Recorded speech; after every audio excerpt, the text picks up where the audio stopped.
Hi everyone, today I'm reviewing The First Wall by Thorpe.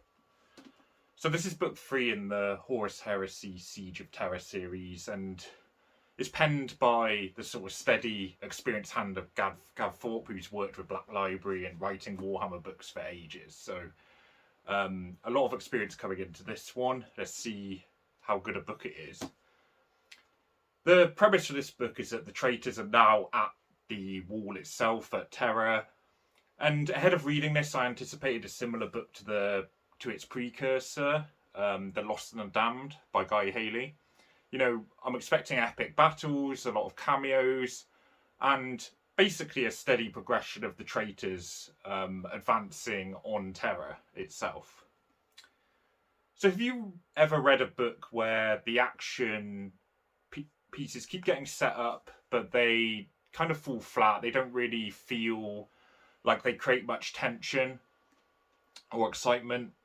I think in stark contrast to The Lost and the Damned, this book suffers from this problem where action scenarios are kind of getting set up, and there's not necessarily anything wrong with the approach other than it kind of lacks a bit of excitement. It doesn't really necessarily get going, and you're kind of left asking for more. You have the setup for a big piece of action, and then it kind of just ends, and you're sort of like, oh, that just finished.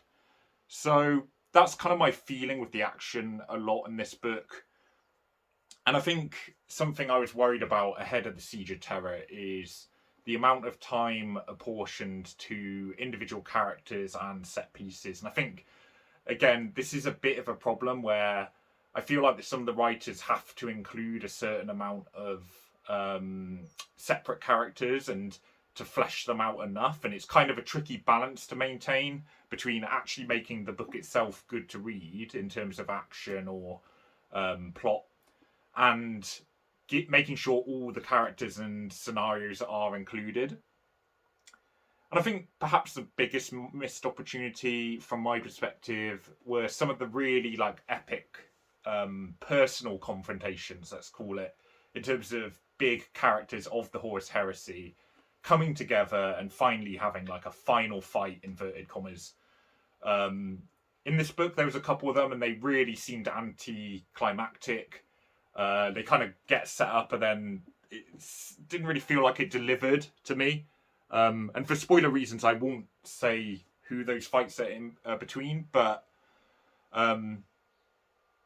perhaps the most martial warriors, 4 of them for 2 different encounters in this book, I feel like those were very anticlimactic and not fully developed. But ultimately, on a broader scale, the problem with the action in this book is its predictability. You know, I found myself saying on several occasions, sort of thinking, what if this character does this, or this character turns out to be this?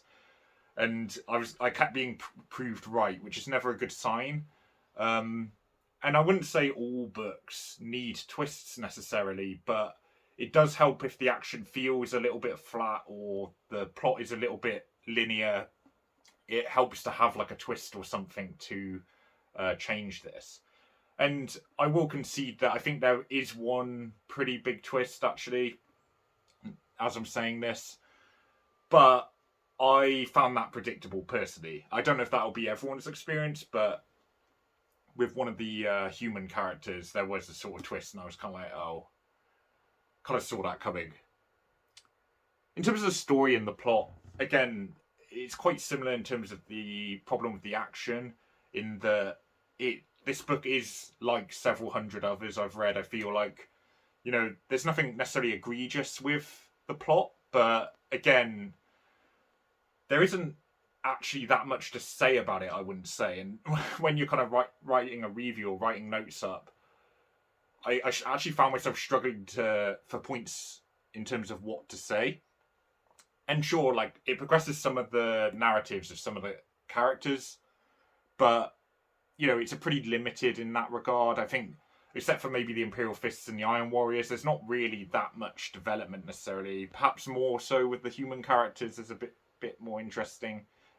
But essentially, in this book, the traitors proceed, demonstrating their guile and skill, and the loyalists can't really do that much about it, and there's a lot of like deliberation about how they're reacting to events and their kind of limited capacity to adapt because they're stuck in a siege.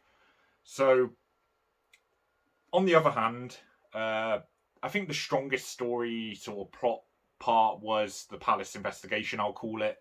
It was pretty engaging and it features some interesting characters. And I think it could have been made even more of a focus, maybe going even earlier in the book. But there was still predictability within that plot. And yeah, so I also write about the other human character that I already mentioned being a little bit predictable with a twist. So essentially, to summarise, in terms of the plot and the characters, I think some of the characters weren't really used to their full potential. Abaddon and Zardu Layak. They kind of continue this theme of bickering and not really getting along. And Layak is kind of fixated on this greater purpose for the Chaos Gods, whereas Abaddon is much more, he's very focused on the battle. He just wants to win. He's very like duty bound in a way. And again, it kind of felt like it was going through the motions in terms of that interaction, whereas I think in the other books, their kind of bickering between the two characters was actually more interesting. And however, I do think some interactions were done more effectively than that example, such as the tension between Sigismund and Dorn. I think that was quite well done, and I think there was an introduction of like a romantic element in this book, which was quite unusual for Warhammer. But it was done well, and it wasn't overbearing, so that was kind of interesting. The problem with the first wall is it easily slots into the other books, but it just doesn't really stand out. In fact, and I might be bordering on harsh here, I think the main problem is you could probably get away with not reading this and not actually miss that much, other than, well, you can probably kind of guess from the title. So that is a kind of problem with this book, is that it really, I don't know if it adds a huge amount personally. Readability, obviously this fits into the narrative of the siege. It does work pretty well as a self-contained piece, because you kind of get the gist of they're trying to get through the wall and try and capture the ports. And of course, you've got the usual problem with the Warhammer references and terminology that someone who's completely unfamiliar wouldn't know. But I imagine if you're starting to read the Siege of Terra, you'd start from book 1, not book 3. So, in terms of final score, then there isn't a huge amount wrong with it. It just feels a little bit bland in a lot of regards. This book, it suffers from being predictable and doesn't really provide anything new. So I think it is the weakest entry in the Siege of Terra so far, unfortunately. But it's still not bad. It's still a fairly good read. Some of the characters were fairly interesting. Some action pieces were just a little bit average, but they weren't necessarily awful. There wasn't like huge gaping plot holes necessarily. So 6 out of 10 for this book. Working through all of the Siege of Terra. So like and subscribe and all that for more reviews of the Horus Heresy and Warhammer, and of many other books as well. Thanks.